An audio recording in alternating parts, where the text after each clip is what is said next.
Tapi yang menarik adalah yang kedua sampai ke 10 rata-rata tuh apa? Onsen, pemandian air panas. Jadi ternyata dia karena dia nguasain daerah itu dan air. Ya kebetulan sumber daya itu nggak gede juga, cuman sebuah hotel dan sebuah pemandian air panas. Dia bisa bertahan dari zaman Tokugawa, tahun 600 atau berapa gitu ya, sampai sekarang. Menarik sekali. Itu kalau dilihat silakan dibaca ya, itu menarik untuk dikuasain. Jadi kalau kita nggak bisa inovasi, artinya seenggaknya kita punya sesuatu yang kita bisa jadiin competitive advantage-nya ya. Dan indahnya Indonesia adalah kita sebenarnya sumber dayanya banyak.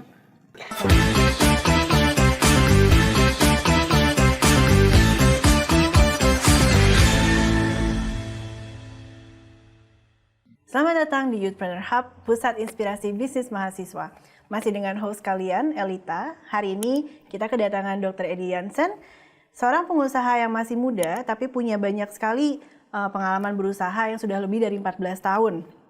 Saat ini ada 15 usaha yang dibangun oleh Dr. Eddie dan semuanya berada di bawah grup Bright Corporation.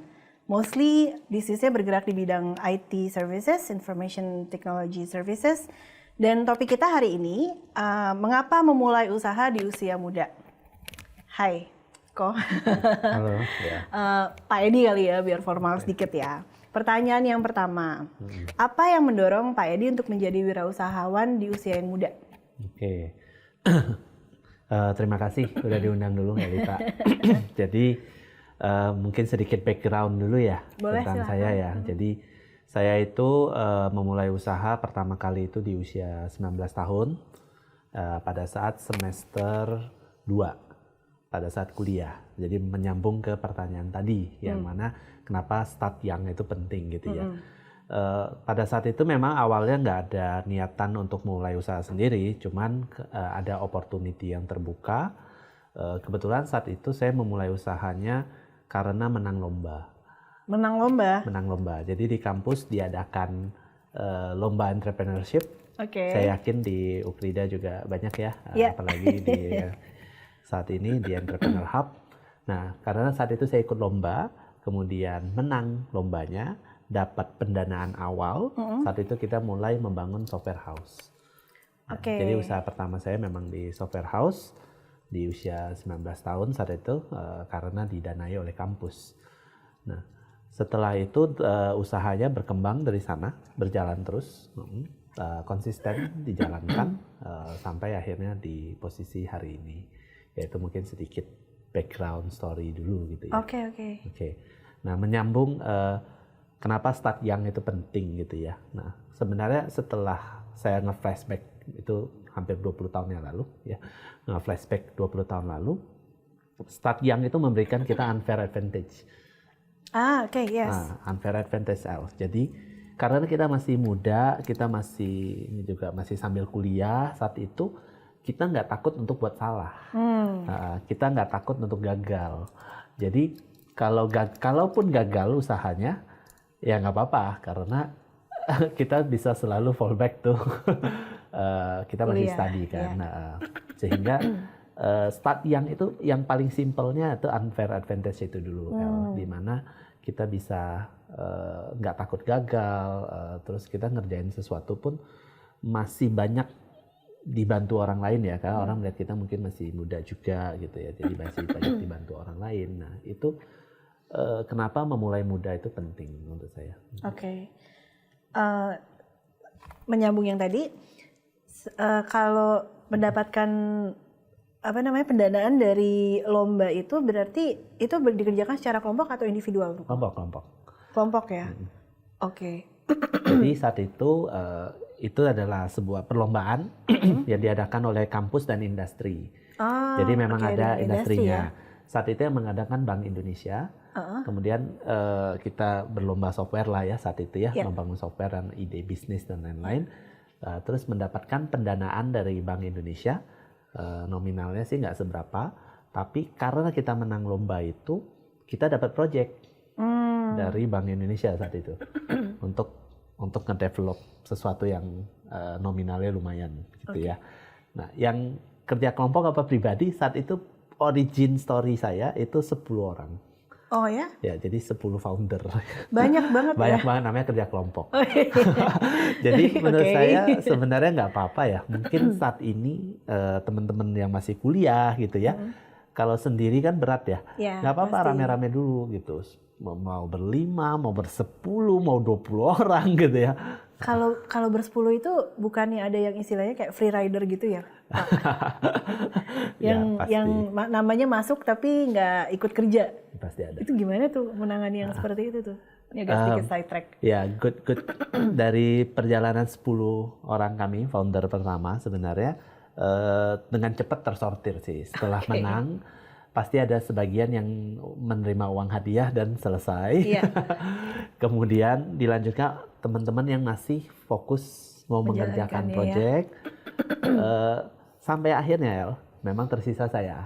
Oh, sendirian berarti? Sendirian. Jadi sebenarnya memang semuanya pada sudah akhirnya keluar. Sampai pada saat kelulusan tuh masih bertiga.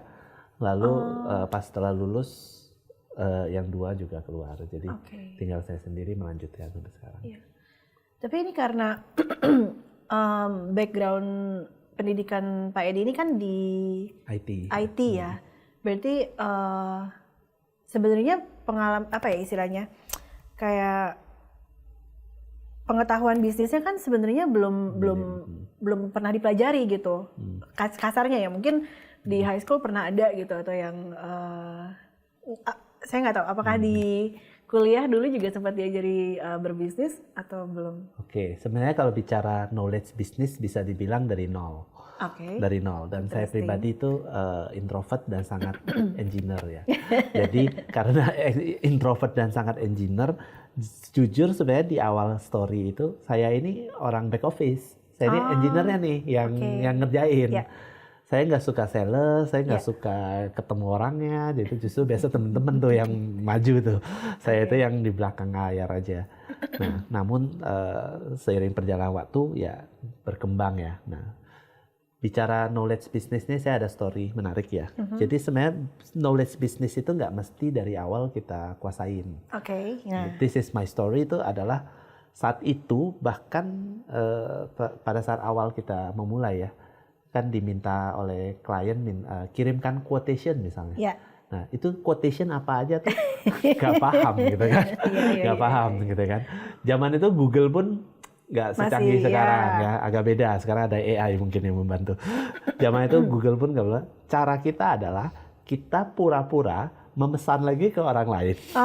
Minta quotation. Jadi tahu bentuknya quotation itu seperti Terus apa. akhirnya kita reverse engineering. Karena saya engineer, saya nge-reverse engineering seluruh bisnis proses dari orang lain. Jadi saya kontak kompetitor, dia kirim quotation, saya lihat, oh cara quotation begini. Tapi ini menarik sekali sih, iya ya. Terus kita minta perjanjian dong. Dia kirimkan perjanjian. Contoh juga. Kita contoh lagi. Baik. Jadi ini itu menarik sekali sih. Itu mungkin teknik bisnis reverse engineering ala engineer di dunia bisnis. Kalau di sedikit melipir ke apa istilahnya salah satu skill yang dimiliki oleh seorang pengusaha sebenarnya resourceful itu yang saya ingin ajarkan ke mahasiswa gitu. Jadi kalaupun mereka tidak tahu apa yang dia harus lakukan, dia tetap punya ide untuk mencari tahu bagaimana sih yang apa sih yang bisa kita lakukan.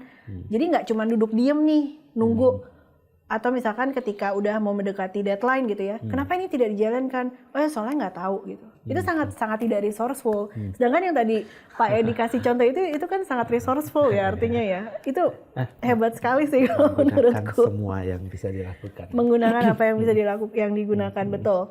Jadi skill ketika memulai itu berarti masih, kalau bisnisnya berarti masih nol ya, malah dibilangnya nol ya. Tapi selama menjalani bisnis ada skill-skill apa aja yang dipelajari selama menjalankan bisnis? Saya rasa untuk engineer kayak saya, mungkin mahasiswa juga, salah satu skill yang paling penting itu memang networking dan komunikasi. I see. Business is always about menyampaikan idemu, convincing other people, dan juga bisa spread your vision to your team kan. Nah, komunikasi ini mungkin salah satu hal yang paling sulit sih untuk saya, untuk belajar. Jadi butuh waktu paling lama nih untuk menguasai komunikasi ini. Nah, jadi kalau dari urut-urutan skill set pebisnis itu mestinya belajar apa dulu? Menurut saya ya crack komunikasi dulu. Oke. Right. Terus, nah, S1-nya Pak Edi itu bukan bisnis. S2-nya? Komunikasi. Apakah mengambil komunikasi itu karena mempelajari apa? Maksudnya karena melihat pada saat mulai bisnis itu komunikasi yang dibutuhkan, makanya ngambil S2-nya komunikasi gitu ya. Persis. S3-nya? Manajemen. Jadi saya S1-nya computer engineer, S2 saya ambil komunikasi, betul persis kata Elita, karena saya merasa skill kedua yang paling penting tuh komunikasi. Dan itu sangat beda loh. Kuliah teknik, begitu masuk kelas komunikasi, bahkan kerja kelompoknya beda. Kalau orang teknik itu kerja kelompok pasti di lab, di kos-kosan, ya, panas gitu ya. Begitu saya masuk ke ilmu komunikasi, wah itu ternyata kerja kelompoknya tuh sangat sosial, jadi di kafe, sangat berbeda banget tuh, banget. Nah jadi di situ dipaksa untuk belajar, oh ini loh, nah ini soft skill yang must have gitu ya. Nah makanya S2 memang itu, S3 memang ambil manajemen karena ya at the end of the day business is about management ya. Nah kalau gitu selama ini terkait dengan bisnis ya, selama S1 dan S1 sampai S3 apa yang dipelajari sama Pak Edi dan yang mungkin cukup membekas dan atau menjadi modal yang penting ketika menjalankan bisnis? Mungkin sering ada mitos ya, orang mengatakan bahwa kuliah itu nggak penting, tidak relate sama berbisnis. Buktinya banyak orang sukses di luar sana yang drop out dan sukses. Tapi kan drop outnya dari universitas ternama ya, bukan karena mereka tidak kuliah sama sekali gitu. Ya, saya nggak tahu nih Elita setuju nggak sama mitos ini ya. Jadi saya rasa di Indonesia mungkin di teman-teman mahasiswa juga banyak yang berpikiran yang sama. Tapi saya sendiri menempuh sampai S3 for my reasons gitu kan. Ada basicnya. Saya rasa formula sukses di bisnis itu tetap dua hal, El. Yang pertama, formula bisnisnya, bisnis adalah definisi dari bisnis sendiri itu adalah inovasi. Wah ini menarik sekali. Itu baru segala sesuatu baru bisa jadi bisnis kalau ada inovasi. Dulu pakai kereta kuda, tiba-tiba ada mesin jadi otomotif gitu, menggantikan kuda. Ya, kemudian mobil menjadi taksi, taksi menjadi Gojek. Sekarang jadi Gokar. So every leap itu selalu terjadi karena ada inovasi. Nah, pebisnis itu core-nya harus selalu di inovasi. Nah, inovasi ini sendiri core-nya dari mana? Bisa muncul inovasi dari mana? Inovasi ini muncul dari knowledge S1, S2, S3. Sangat sulit sebenarnya in reality. Satu orang yang kurang knowledge-nya, tidak ada S1, S2, S3, tiba-tiba dia bisa menciptakan sebuah disruption innovation. Ya, jangan lupa Google founder itu, Google itu adalah disertasi S3-nya. Ya, jadi Google itu silakan di googling juga. Saya agak-agak lupa. Pun intended. Tapi ya, itu adalah disertasi mereka. Mereka lagi mendevelop mesin pencari, search engine. Dalam perjalanan jadi bisnis ya S3-nya nggak diselesain. Bukan karena mereka tidak mampu menyelesaikan S3-nya, tapi topik S3-nya begitu menarik sampai jadi bisnis. Nah, dan di dunia ini kalau dilihat banyak sekali bisnis itu memang lahir dari sebuah research ya. Jadi research turun ke komersialisasi. Nah, sehingga S1, S2, S3 penting nggak? Penting. Nah, penting sekali. Karena kalau nggak seringkali orang itu berkumpul. Kemudian dia berkata gini, ide bisnisnya apa ya? Kita tuh nggak bisa ngambil ide bisnis itu metik dari unknown zone, tiba-tiba kita bisa keluarin, nggak bisa. Tetapi karena kita itu begitu mendalam di satu bidang, akhirnya kita tuh bisa mengeluarkan ide bisnis di sana. Ya, Thomas Alva Edison ya dengan GE-nya membuktikan ya innovation drive the entire business kan. Jadi inovasi itu core-nya bisnis dan inovasi itu lahir dari pendidikan. Jadi for me, saya itu sangat percaya pendidikan tetap menjadi tulang punggung entrepreneurship. Mungkin ada yang nggak setuju sama saya mengatakan bahwa entrepreneurship itu tinggal melakukan dan lain-lain. Ya itu one thing lah, tapi inovasi tetap jadi core. Nah setelah inovasi ready, saya rasa yang kedua baru ya ini soft skill-nya, networking, komunikasi, marketing dan lain-lain. Nah ini ilmu membangun bisnis yang krusial ya, dan memanage keuangan dan lain-lain. Tapi ini adalah ilmu-ilmu yang bisa di-acquire along the way. Oke. Nah, ini agak menarik nih. Pak Edi tadi bilang bisnis itu kan inovasi gitu ya.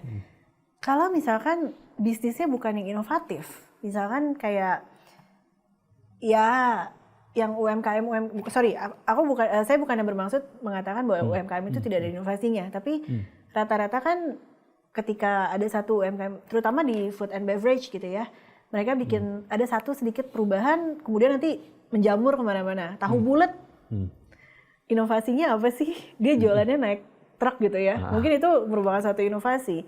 Teh Solo, inovasinya apa? Teh dengan ukuran super jumbo yang dijual dengan harga murah, dan itu juga akhirnya menjamur kemana-mana.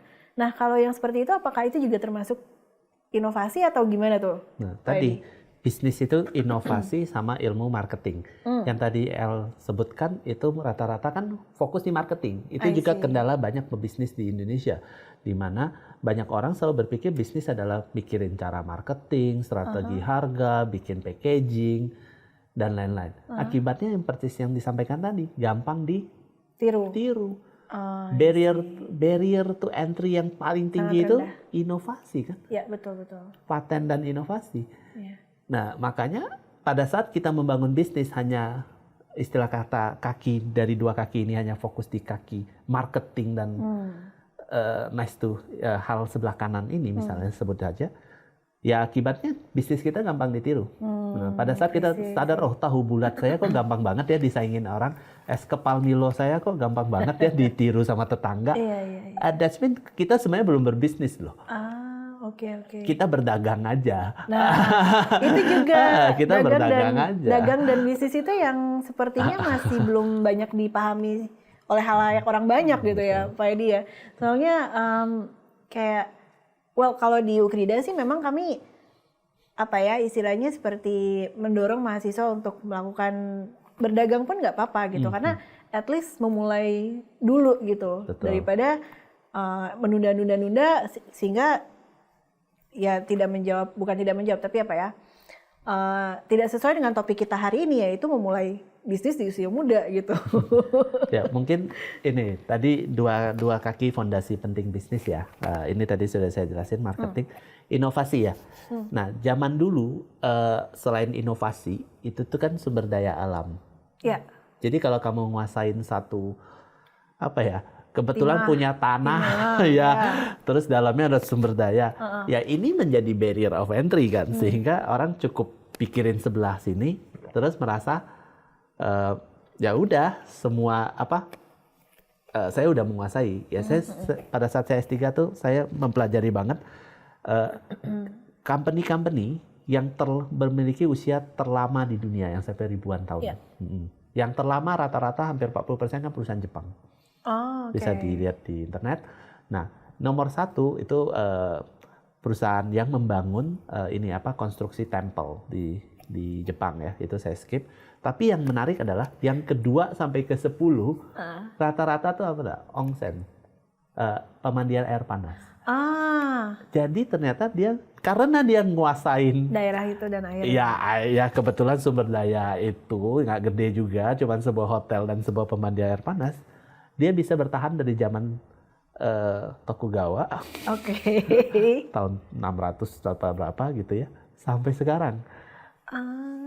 Menarik sekali ya. Itu kalau dilihat silakan dibaca ya, itu menarik untuk dikuasain. Jadi kalau kita nggak bisa inovasi, Artinya seenggaknya kita punya sesuatu yang kita bisa jadiin competitive advantage-nya ya. Dan indahnya Indonesia adalah kita sebenarnya sumber dayanya banyak. Garis pantai kita, danau kita, hasil alam kita, semua itu didudukin aja. Itu bisa jadi bisnis yang punya barrier entry yang nggak akan digantikan loh. Danau A dan danau B beda. Ya, danau dari posisi selatan dan posisi utara juga udah beda.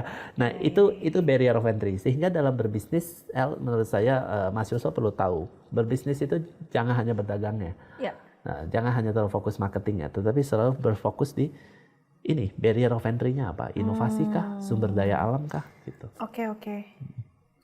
Barrier of entry ya. Berarti sebenarnya benar dong ya kalau di kelas diajarkan five porters competitive advantage gitu ya, atau misalkan Frio gitu. Ini aku belum pernah mengajarkan sih di kelas Frio, tapi itu juga salah satu konsep yang bisa digunakan untuk melihat competitive advantage ya. Ya, valuable, rare ya, Frio itu syarat utama sumber daya itu. Sama organize atau tidak. Iya. Wow. Ini menarik sekali sih. Cuman memang ya saat ini kalau yang diperhatikan di kelas, ini memang saya baru mengajarkan 2 semester di Ukrida. Banyak saya tuh mengajarkannya gini, kita coba pakai pendekatannya creative problem solving dulu deh. Jadi misalkan penggabungan fungsi dari 2 benda menjadi 1 benda misalkan. Itu kan banyak tuh yang seperti contohnya sendok dengan garpu itu kan menjadi spork gitu kan. Nah, itu kita coba aplikasikan tuh. Cuma memang gimana ya, kalau dari pengalaman Pak Edi ketika membuat prototipe suatu produk kan yang bisnis pertama Pak Edi itu software housing. Jasa sih. Nah, itu tapi kan ada produknya kan, maksudnya software housing itu apa maksudnya? Software housing kan kita menawarkan jasa untuk membuatkan software ke orang lain. Jadi sebenarnya kita menawarkan jasa di usaha pertama saya. Competitive advantage innovation-nya apa? Ya, barrier of entry-nya adalah orangnya. Ya otak kita sendiri, cuma itu doang, nggak istimewa sih. Tapi yang bisa saya contohin adalah kita juga saat ini udah punya internet provider, ya internet provider itu ya mau langganan internet gitu ya. Dan kebetulan kita fokus di B2B, rata-rata B2B F&B di Indonesia tuh pakai kita, contohnya McDonald's di Indonesia tuh pakai kita, Gramedia pakai kita dan lain-lain gitu ya. Nah, pada saat kita jualan internet, kalau kita hanya berpikiran ya jual koneksi internet gitu ya itu kan berdagang. Tidak ada inovasinya yang mau disaingin apa selain harga kan nggak ada. So saya selalu kembali ke engineering first thinking di dalam mengelola perusahaan. Jadi saya selalu meminta tim saya kita balik ke engineeringnya, jangan terlalu fokus di marketingnya, perang harganya dan lain-lainnya. Enggak, kita balik ke engineeringnya. Kita bongkar, jadi yang kita lakukan adalah kita tahu ini ya, kalau beli internet itu kan ada routernya, ada lain-lain. Kita bongkar, terus kita lihat nih isinya apa, terus cara kerjanya gimana. Terus bagaimana buat versi yang lebih baik, lebih murah, lebih stable, lebih tidak pernah putus gitu ya, intinya kayak gitu. Nggak kayak yang internet itulah ya. Intinya kita memikirkannya. Terus kita merakit sendiri. Jadi saat ini tuh internet kami tuh kita rakit sendiri solusinya. Tidak beli dari manapun, kita rakit sendiri alatnya dan kita jual. Nah, sehingga barrier of entry-nya tuh tinggi. Kompetitor sama sekali nggak akan punya teknologi yang sama. Dia bisa punya yang mirip, tapi dia beli dari Amerika biasanya. Dia beli barang luar lah, yang barang produk jadi yang saya nggak sebut mereknya, pasti pada tahu lah ya, merek router terkenal. Itu dijual 60 juta yang punya Amerika ini, kita rakit sendiri 6 juta. Sepersepuluhnya harganya. Sepersepuluh. Sehingga saat kita jualan, amortisasi depresiasi barang kita ini dan lisensinya, amortisasinya lebih rendah. Kita 1 tahun udah balik modal. Sedangkan si kompetitor saya butuh 5 tahun kontrak baru balik modal. Itu yang membuat harga kita bersaing akhirnya. Itu contoh engineering first thinking.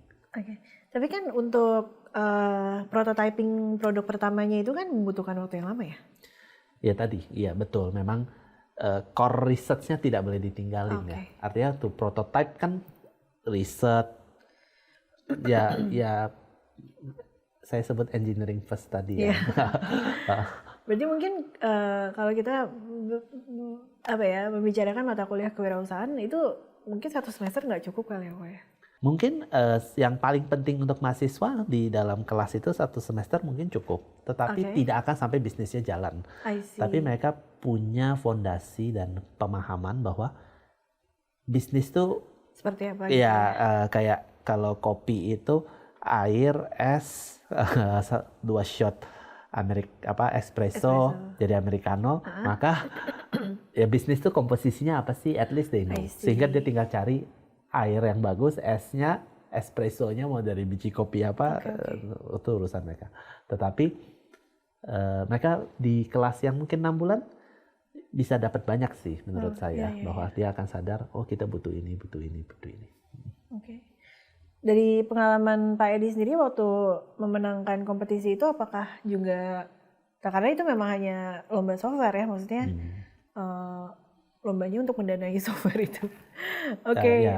Simple sih ya, waktu itu cuma lomba sederhana ya. Soalnya cuma menarik gitu bisa sampai dijalankan sampai selesai, bukan sampai sekarang kan? Sampai sekarang, jadi total 20 tahun ya perusahaan. Wow. Mungkin itu juga yang bisa jadi inspirasi untuk mahasiswa ya. Salah satu challenge terbesar saat kita memulai usaha sambil kuliah itu pasti ada dorongan untuk tidak lanjut kuliahnya atau tidak lanjut nggak lanjut usahanya atau nggak lanjut kuliahnya ya, itu selalu jadi opsi. Dan untuk membalance itu kita harus punya pemahaman yang tepat yang tadi saya sampaikan. Jadi kalau yang sudah merasakan uangnya biasanya akan memilih udahlah nggak usah kuliah aja, ya toh ini udah berjalan gitu ya bisnisnya. Tapi karena saya kebetulan memang engineer background, saya tetap merasa engineer itu tetap perlu belajar tuntas. Nggak bisa kita itu nggak selesai kuliahnya, ilmunya nggak tuntas, kita berusaha gitu. Jadi mungkin bisa jadi inspirasi bahwa kuliah dan berbisnis itu barengan bersamaan tuh possible. Tapi ya memang saya sendiri telat gitu. Jadi ya mungkin telatnya yang lain bisa lebih baik lah sekarang. Kalau gitu pertanyaan yang terakhir Pak Edi. Pesan untuk mahasiswa yang belum memulai usaha maupun yang baru memulai usaha. Ada nggak? Mungkin untuk semua mahasiswa, mahasiswi ya yang saat ini pengen buka usaha, langkah pertama adalah mulai dulu. Ya, intinya mulai dulu. Nanti mentornya akan ketemu sendiri, produknya ketemu sendiri, modalnya pun mungkin ketemu sendiri ya. Dan apalagi zaman sekarang seperti di Ukrida ini ya ada program-program seperti ini yang menarik banget, which is ya saya rasa di zaman saya 20 years ago nggak ada gitu, nggak banyak gitu loh. Dan hari ini kita punya dosen-dosen yang capable seperti Elita juga yang tentu mereka jauh lebih resourceful ya dibandingkan kita dulu. So pesan saya adalah kalian punya semuanya sudah, so let's start gitu. Cool, that's it. Sedikit merangkum dulu. Ini menarik sekali diskusi kita hari ini. Ketika kita memulai suatu usaha, apalagi di saat masih kuliah, ada kemungkinan untuk tidak melanjutkan usahanya atau tidak melanjutkan kuliahnya. Tadi yang saya catat, dibutuhkan pemahaman yang tepat. Ada engineering first thinking-nya, kemudian memahami competitive advantage-nya, dan kuliah pun tetap harus dijalankan. Karena sangat memungkinkan bahwa kuliah dan bisnis itu dijalankan berbarengan. Dan yang terakhir tadi pesan dari Pak Edi adalah mulai dulu aja. Gitu ya. Oke, terima kasih banyak Pak Edi. Semoga ada kesempatan lain waktu, nggak hanya podcast, tapi mungkin bisa kuliah juga. Siap. Oke, kita say goodbye dulu buat teman-teman yang nonton. Sampai ketemu lagi.